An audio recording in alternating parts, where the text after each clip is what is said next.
Hello, everyone, and welcome back to GLIAC Weekly, along with Tony Nicolette. I am Chuck Bittner. We are here to give you a little bit of a review from the action from this past week, and then we will set the stage for what will be the final week of out-of-conference action in the GLIAC. That's right, we're just a week away from conference play beginning. Of course, we're very excited about that. But until we get there, still have some games to talk through from this past week and set the stage again for what's coming up this weekend, highlighted by a really big GSC against GLIAC action that we are very much looking forward to. But Tony, before we start that, let's bring up the scoreboard from this past week. We have a couple of games here we're going to dive into a little bit more deeply. Of course, the weekend was kind of highlighted by that one at the very top. Central Missouri coming in and getting a big win at Davenport. Let's mention a few of the others in here before we kind of dive into the details on a couple of these. We had some more Division III action this week. Michigan Tech, that's a game we expected them to win, but that is a very respectable Division III opponent, and the Huskies really took care of business. Yeah, they did, and we keep complaining that they don't run the ball, and they actually did a pretty good job of it in this game. So it was good to see the Huskies get out and get that ground game going, and I think that allowed them to control the pace of play. And they finished drives early, which was good. So they built a big lead in that game. And were able to make Oshkosh a little more one-dimensional. Obviously, that much easier to defend at that point. And that's part of why you saw such a lopsided score. And hey, that's. People want to discount that as a Division III team, and I get it. But those Wisconsin conference teams, I mean, that's Division III, but kind of in name only, right? I mean, those are a lot of D1 bounce backs, a lot of D2 bounce backs in spots, and it's, again, without the scholarships at any D2 school for football in Wisconsin, they're kind of the only game in town if you're not going to Madison. So they get a lot of kids in those Wisconsin schools that might be good enough to play Scally ball elsewhere, and they're playing in that D3 league. So, I mean, again, that's a ranked Division III opponent that Tech took care of very easily. Yeah, I agree. I think that's a more quality win than it might look like on the surface. Northern Michigan, 27 points on the board. Progress for them, maybe. Are there some things that we could look at for Northern right now that we could at least kind of pin some hopes on, or some areas where they're maybe making some progress before they kind of head into GLIAC play here? Yes and no. I mean, look, Aiden Horde is coming along as a quarterback. I mean, he got thrust into the starting role last year as a true freshman when they had a couple guys get hurt in front of him. And so, he's really trying to mature while Coach Richardson is trying to kind of shift the direction of that ship in its entirety, right? So, I mean, you're asking a young kid to kind of shoulder the load when he's got a lot of guys that are new coming into different positions. Most of their skill guys from last year really weren't there anymore. And so it's a big lift that they're trying to do there in Marquette to kind of get things shifted around. And if they could keep this younger nucleus together over the next couple of years, yeah, I think that you'll see them turn it around a little bit. But, I mean, in terms of this game, I mean, gosh, Michael Love had a nice game. We'll talk about him in a little bit. But, again, a lot of that came after the game was out of hand. I mean, this was 30-10 at halftime. And, again, Alma is a ranked D3 team, so it's not like that's a team that's not used to being at the Michigan version of the MIAA standings at the end of the year and being a playoff team. But, again, it's I just think that people don't realize just how much room for growth Northern had when Coach Richardson took over, and that's going to be something that just doesn't happen over a season or maybe even two. It's going to take a little while. Yeah, and a really good effort, I think, here for Roosevelt. Now, Valpo certainly not among the juggernauts of the FCS world, but a pretty good effort for the Lakers going on the road to Valpo. One-score game. I thought that they represented pretty well. Well, and that's an overtime game too. I mean, that was one where Roosevelt managed to get a score late to tie things up, and then it went to, I think, double overtime, where Valpo ended up pulling it out. But I'm with you. I think that's a quality outcome for Roosevelt. I think they probably feel like they should have won that game, and by some accounts, I mean, when you look at it statistically, they were in it and had some advantages in a few key areas. You almost kind of have to scratch your head and say, "Gosh, how didn't they win this game?"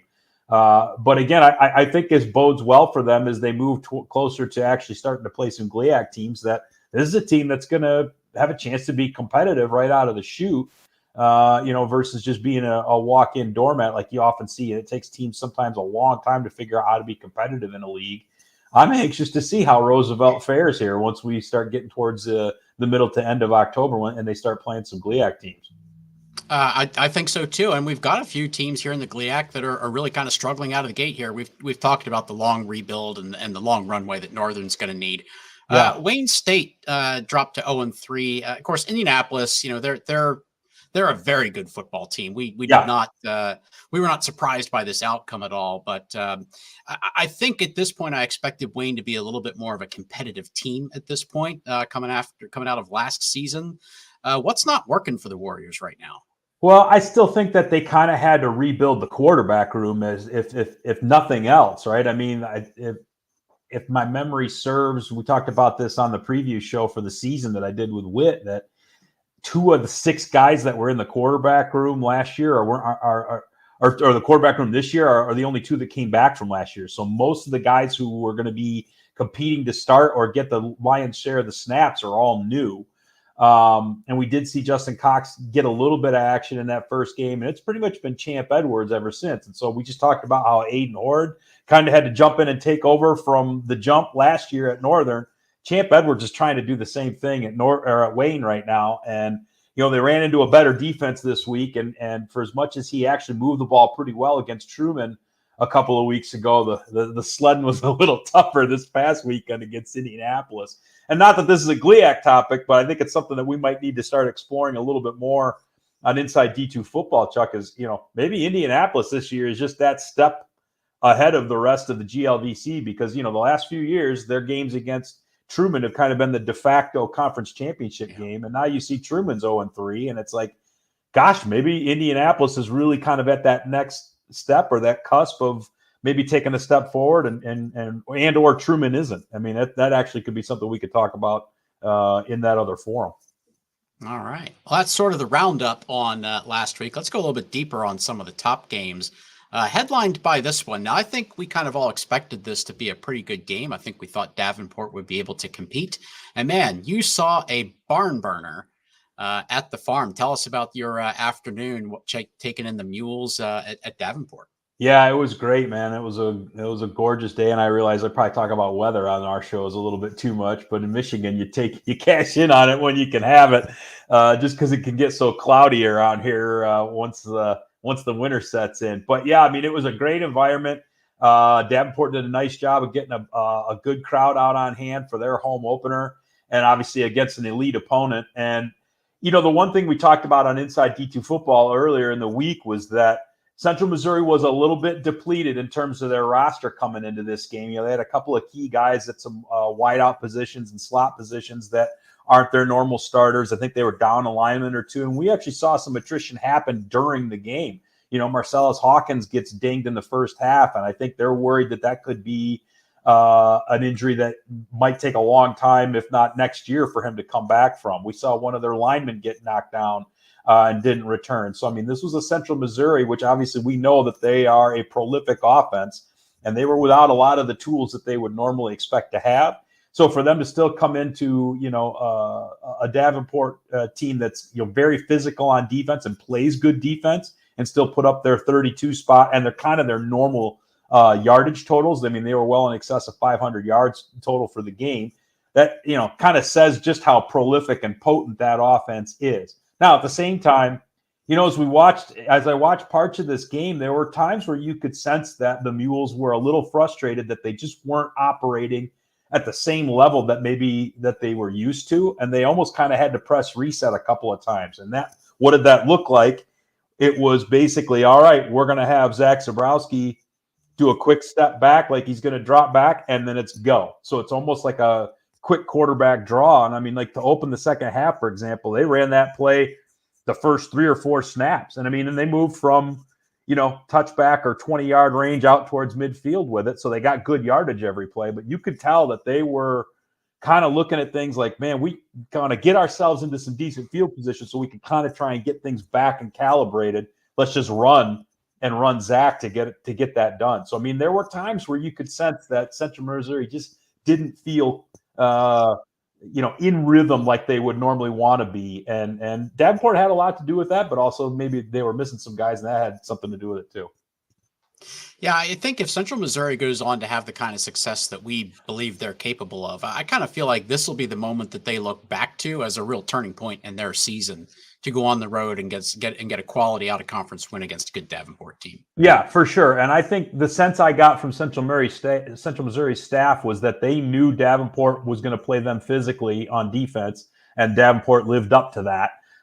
So they had a lot of respect for what Davenport's talent could do, especially on the defensive side of the ball. I don't know that they anticipated that Davenport would put up 31. Obviously, that's their high water mark for the year so far.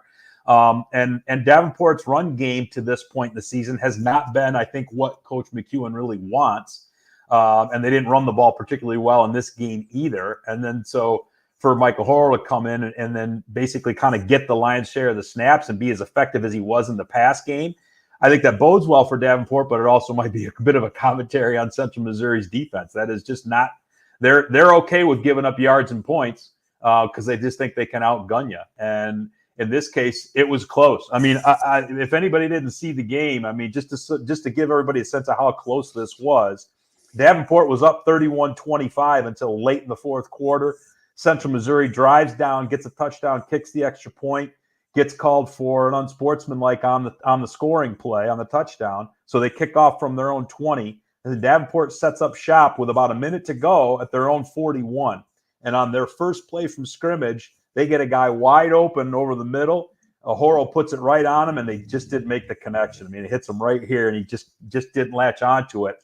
That would have set them up probably at the plus 30 and possibly even deeper. And Brandon Gilo is a damn fine kicker in the GLIAC. Everybody knows that. They would have already been in his range easily, and they would have still had close to a minute to get even further or closer. So that game that's how close this was to swinging in Davenport's favor and being a key win for them. And on the next play, I'm not sure what O'Horo saw, but he heaved it deep, and the safety was playing center field on it and picked it off, and that sealed it. So, but this was that close to being Davenport kicking a field goal late to win it. I mean, so this was a knockdown drag out. No team really ever got further ahead than one score or maybe 8 to 10 points, and that was about it. It was back and forth the whole day.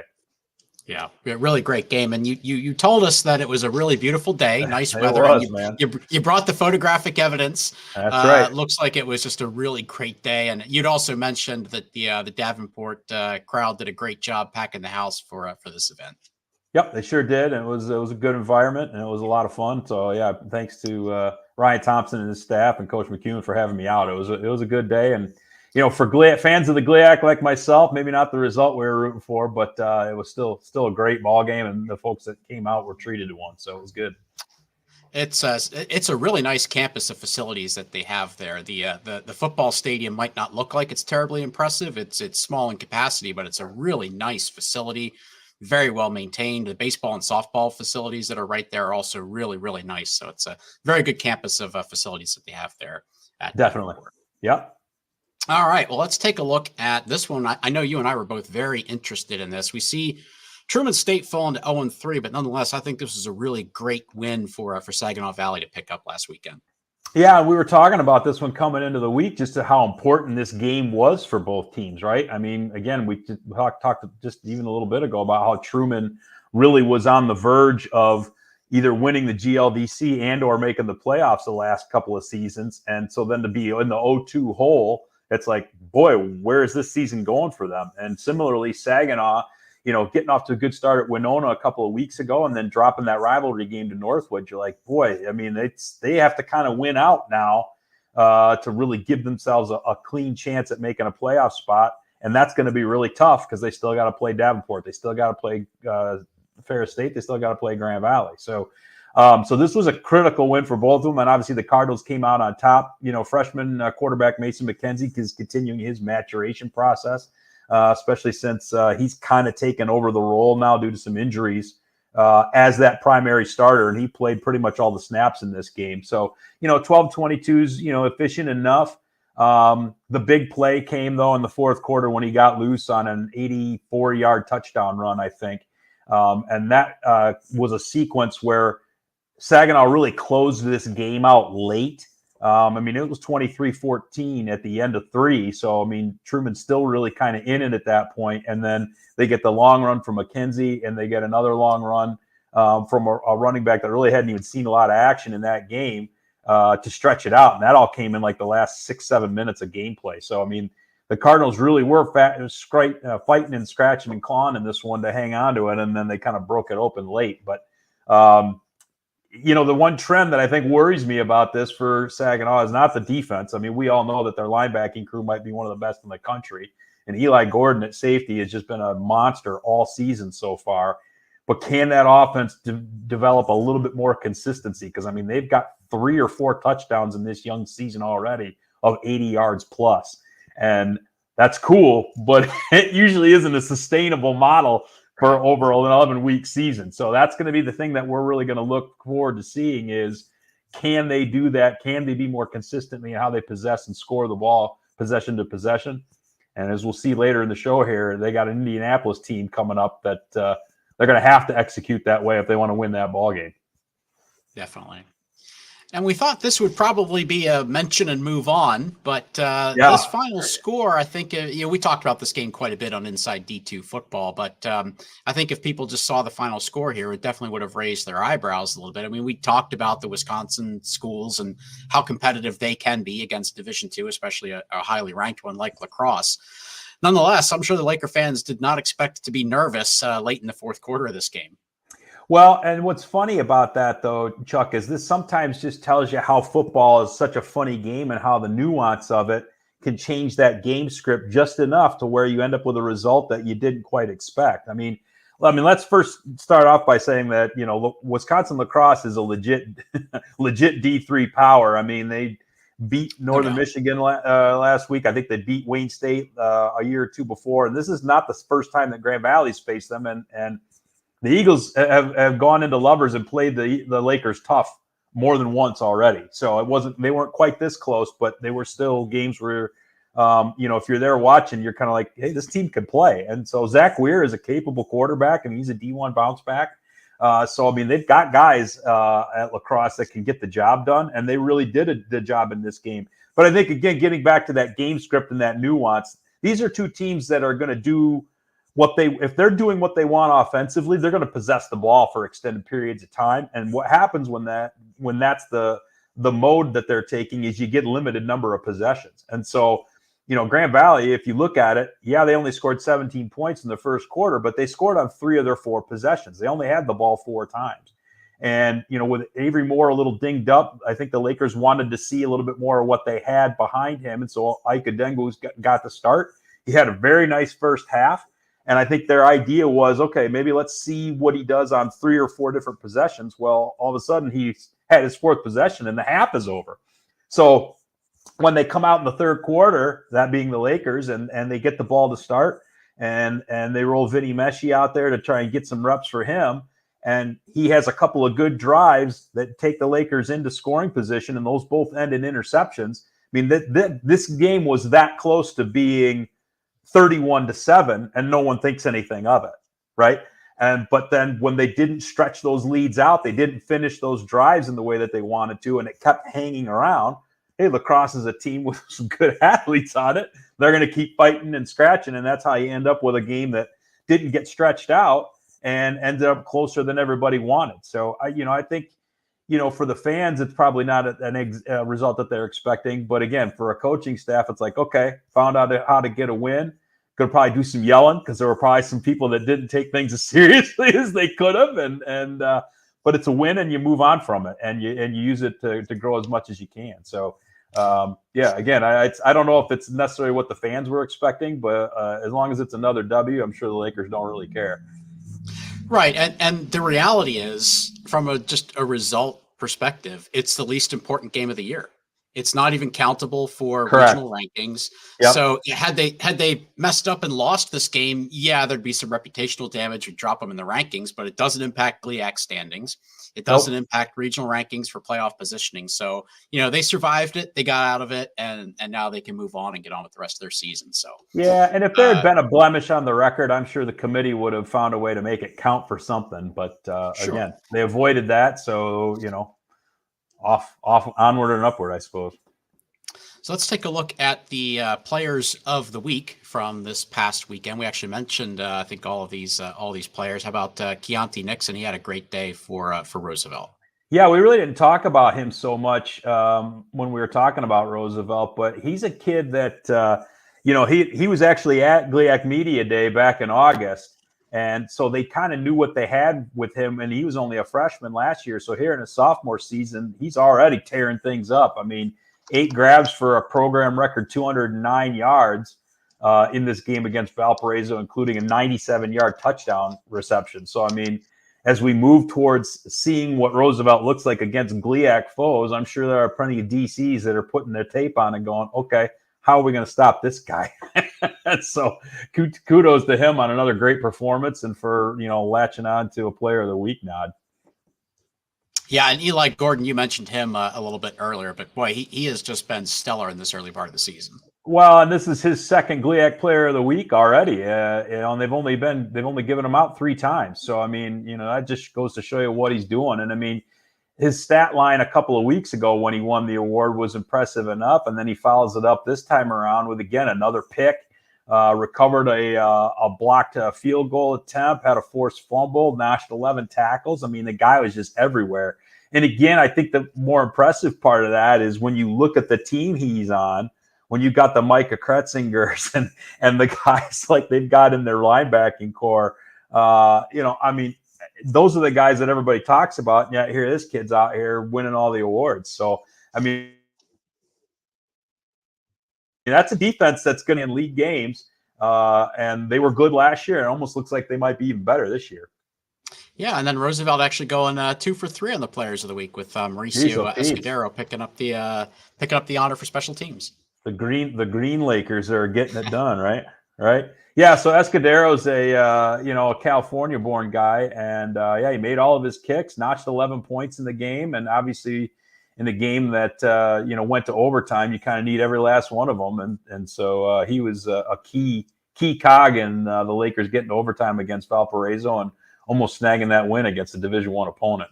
Which, by the way, that's actually got some cool GLIAC lore to it too, because Valparaiso actually used to be in the MIFC back in the 90s, which that is for all intents and purposes, and all those records have been absorbed into the GLIAC. So they kind of were a GLIAC member at one point. All right, and a few more shout outs from this past weekend. Who do you want to talk about first? Yeah, sure. Well, we'll talk about Michael Love in there in the middle. I mean, for as much as Northern's been struggling, we talked about him earlier having a big game. I mean, 4 grabs for 107 yards and a score, and some of it was a little bit late in the game when maybe the defense wasn't as tight from Alma, and yet he still got out there and got things done, and latched onto a 60-yarder in the fourth quarter to put a score up for Northern. So they got some guys who are trying to make some plays, I mean, and we want to make sure that we recognize that, and hopefully those guys can get themselves on the right side of a score column here at some point. And then we talked a little bit about Michigan Tech not running the ball very well so far for the last year or two, but they ratcheted it up for 231 against Oshkosh on Saturday. So that's a good result for them to be able to move the ball that effectively on the ground. And Jake Roof led the way, 20 carries for $137 and a score. And then we've talked about Myron Harris on this show probably almost every week, and deservedly so, man. The guy puts things together, and even though he wasn't able to run the ball particularly well, he was facing a lot of stacked boxes from Central Missouri this past week.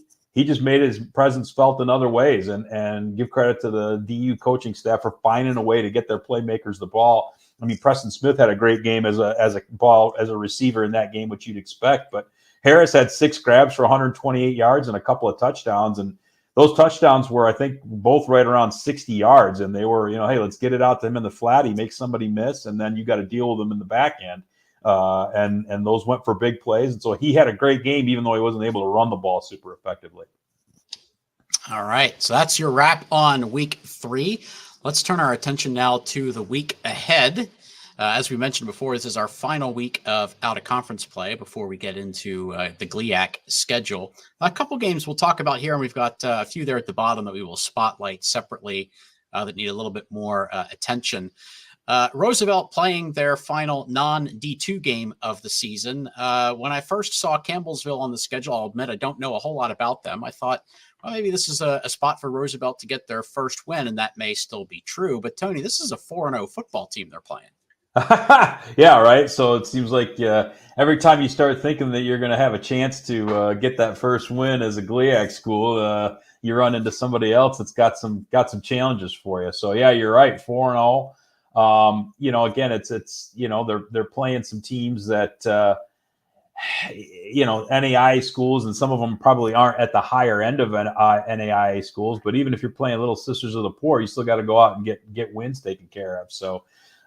You definitely have to give them, a bit of a nod for what they've been able to put together, and that's obviously not going to be an easy game for Roosevelt here, especially having to go on the road and figure out a way how to notch that first victory for themselves. So, I'm with you. I don't know that much about Campbellsville other than that they won those 4 games, but based on what we have seen from Roosevelt so far, I mean, Carson Budke's played solid football at the quarterback position. He's obviously got playmakers like Keontae Nixon who can go out and get the job done on the outside. So this will be an interesting to watch to see if they're able to get that first win. But I feel good about it. I'm hoping that they're able to get that notched and feel like they've got a win under their belts before they start facing GLIAC foes. And I think they open up at Ferris in the GLIAC slate. They do. So so they're going to get tested quick, but. Yeah, if they could get that win under their belt before they got to run up to Big Rapids and take on the Bulldogs, I'm sure that would be good for them. And those Bulldogs actually just got off the plane in Massachusetts. They are at American International. I don't think there's really much to talk about there. I actually do think AIC is slightly improved from where they were over the last year or two. So credit to them. They're making some progress, but honestly, it's a mismatch. Don't know how this is going to play out, but this should be a fairly comfortable Ferris victory up there in Massachusetts. Yeah, you tend to think so. They didn't have too much of a problem with them last year when the Hornets came into to Big Rapids, and Grand Valley actually played American International a couple of years ago as well. So you got to give credit to AIC for being willing to take on 2 of the GLIAC's elite and get those games scheduled and play them out. But I'm with you. Ferris, this should be, not a walk in the park, but I think this is one where they're obviously going to be the favorite going in, particularly when you look at the fact that, Trinidad Chambliss now has had a couple of weeks where he's been the guy. He kind of knows that going in, so he's gotten his mind right around that. They had a week off last week to get ready for this, and maybe get healthy in a couple of spots. So, yeah, I would look for the Bulldogs to run big in this one. All right, and then we've got a team that'll come out of this one with their first win of the season. We have Wayne State going to that's Truman. Right. We talked the about math Truman is inevitable. Yeah, so I think I'll favor Truman in this one, especially at home for them. How do you see it? Well, I would tend to agree with that, just from the standpoint that we kind of know that Truman's been a little bit more competitive on an annual basis, just in recent memory. But again, I mean, they started off 0-3. They didn't move the ball all that well against Saginaw Valley in spots. Hey, is this a game where Wayne finally has some light bulbs go on for some kids? Champ Edwards has a big game, and do they get right a little bit? It's a possibility. I tend to lean Truman myself, again, just for the reasons that we've talked about. But hey, this is a game that could go either way. I mean, who's to say that Truman maybe is just having a down year and they need to rebuild, and Wayne doesn't find a way to snag one. So if the Warriors can run the ball effectively, and Edwards has a good game with his feet, I think that all bets are off. All right. I think a couple of years ago, if we saw Davenport going to William Jewell, we'd kind of just put a W there for Davenport and move on. But William Jewell 3-0 this year, not against the best competition that Division II has to offer, but for William Jewell to be 3-0, that's a very big deal for them. They're going to be playing with a lot of confidence, with an opportunity to make a mark against a marquee name like Davenport. And what's up with that, man? William Jewell 3-0, and it's like, because we've seen William Jewell play a few different GLIAC schools over the years. I think they played Ferris a few years ago. I know they played Grand Valley once or twice. I don't think this is the first time that they've played Davenport either, if memory serves. So, they've obviously shown a willingness to schedule these types of games. And to your point, when you look at who they've played so far and who they've beaten, it's they're teams that they probably should be able to beat, especially if they're a middle of the road team, at least within the GLVC. But, hey, they're coming in only giving up 19 points a game, a little bit under that. They've done a decent job against the run at only 110 yards a game. So, if Davenport continues to struggle to establish that ground game, who's to say that, William Jewell doesn't hang around in here? But I'd like to think that, after a near miss, okay, they may come out flat a little bit early, especially with a long road trip and whatnot. But over the course of 60 minutes, Davenport's physicality really ought to be a difference maker in this one, especially on the defensive side of the ball. And if they can get anything going in that ground game, even with their quarterbacks, I mean, even if the Cardinals, do everything they can to kind of slow down Myron Harris and what they want to do, and Khalif Jenkins, who got nicked up a little bit against Central Missouri last week, if O'Horo or Mathis starts to get things going with their legs a little bit and maybe kind of takes a little bit of pressure off the offensive line and how they open holes for the running backs, I mean, I think this could be something that, Davenport could kind of get right in this game and figure a few things out. But they definitely want to get this win and get back at 3-1 headed into GLIAC play. For sure. And I think this is a win for them, but it is cool to see William Jewell at 3-0. Yeah, for sure. It's been a team that 1 or 2 wins a season has kind of been the norm for them. So to be 3-0 is a really big deal for them. So for sure. All right. So got a couple of marquee matchups. It seems like somehow Indianapolis just seems to weave their way into our conversation here on a weekly basis. Of course, they do still intersect with the GLIAC quite a bit. They certainly have looked like the class of their league. But Saginaw Valley, we know what they're capable of. I think this is a very interesting matchup this weekend. And, as you've said a couple of times, boy, once they get into conference play, it's just such a tough road ahead for Saginaw Valley. This is one that they have to have if they have aspirations of being a playoff team. Yeah, for sure. And again, I think how that defense performs in this game is going to be critical because, again, we talked about how the offense needs to, try and get more consistent with how they finish drives and put longer drives together and what have you. But when you're trying to slow down Gavin Sukup, who's coming in as one of the more highly rated passers in the country and has done so for a couple of years, you got your work cut out for you. So, I mean, this to me is a game, again, you look at 303 yards a game throwing the ball for Indianapolis.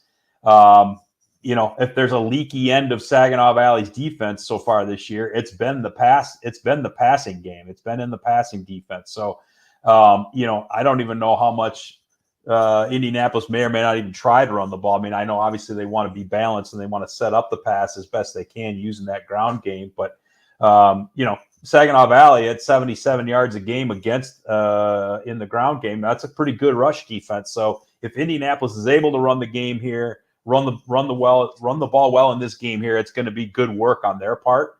But again, if that defense for Saginaw Valley can get a few stops, then it's just incumbent on that Cardinal offense to make some things happen with it.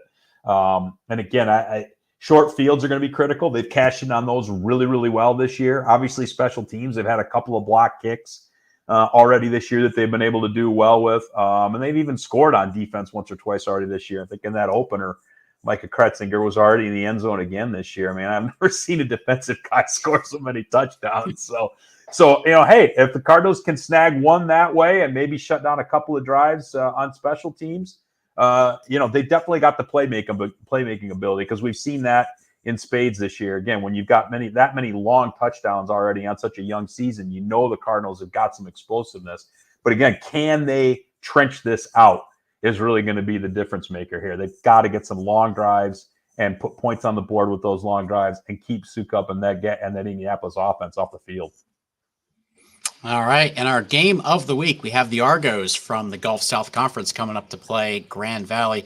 First of all, we hope for safe travels for West Florida coming up from Pensacola. It's been a mess down in the southeast the last couple of days with all the effects of Hurricane Helene. As we've seen some cancellations down there, it's been a big problem. So we hope for safe travels for the Argo contingent coming up. West Florida did take a loss last weekend at home against a very good-looking West Alabama team. But that was a game that could have gone either way. Very easily. We talked about it on Sunday nights. It was a double overtime game. Definitely could have gone either way. Very good football game. I was really impressed with West Florida's defense in that game, but not so much on the offensive side of the ball. I feel like they're still kind of feeling out who they are, what their strengths are. Yep. Not a lot of rushing threat from them, but nonetheless, Tony, we know that this is a very, very talented football team coming up to play the Lakers. 100%. And it's funny, your observation's really astute, Chuck, because the folks that I've talked to around the program and in the media around West Michigan, that's kind of the theme that we're seeing, and that's kind of the thinking around this, is that these two teams are actually very similar in that defense is the strength. That's what came into the season knowing it was going to be the strength, and there were some changeover on offense in terms of multi-year starters departing, maybe a little bit of tweaking to what the system's going to be. And through these first handful of games, these teams are still trying to figure out who they are. Now, one could argue that the Lakers have maybe figured that out a little bit more so far, just in that they've been able to run the ball effectively in all of their games so far, where West Florida maybe hasn't done that as much.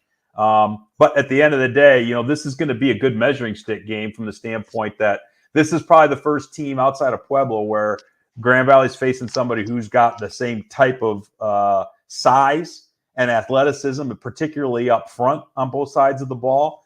And they're going to have as much or more speed than what Grand Valley has on the outside and on the back ends of the defense. So this is a real good game, I think, for both schools to kind of get, again, that measuring stick. We always know that the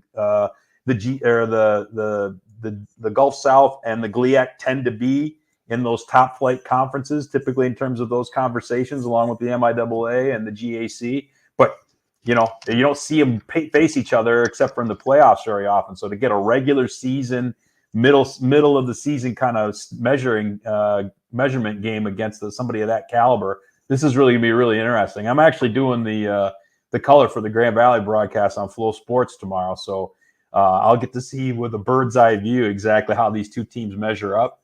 But yeah, again, if Grand Valley is able to run the ball as effectively as they have in the first few games, that gives them the ability to control things the way they want to.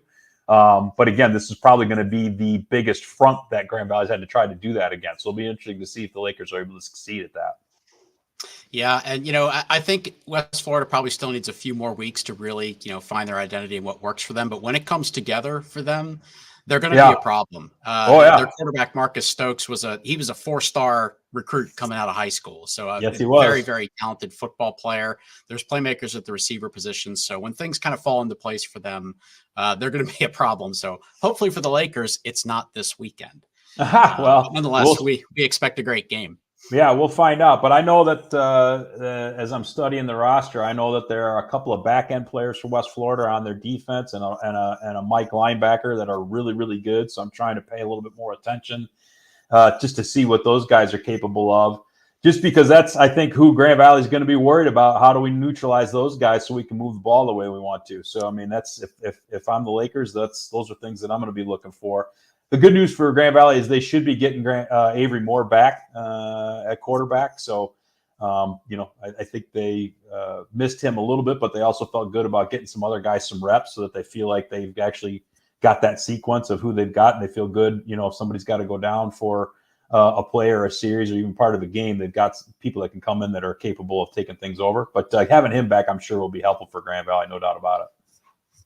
All right. Well, you can catch Tony on the Flow Sports broadcast this weekend. Huge game there at Lubbers. And of course, I know we'll be talking about this one on Sunday night on Inside D2 Football. And of course, will be one of our featured games. So catch the recap on Sunday, and then we will be back next week to recap this and get ready for GLIAC play. Very excited about that. So for Tony Nicolette, Tony, I'm Chuck Bittner. We will see you Sunday night inside D2 Football and right back here next week for GLIAC Weekly.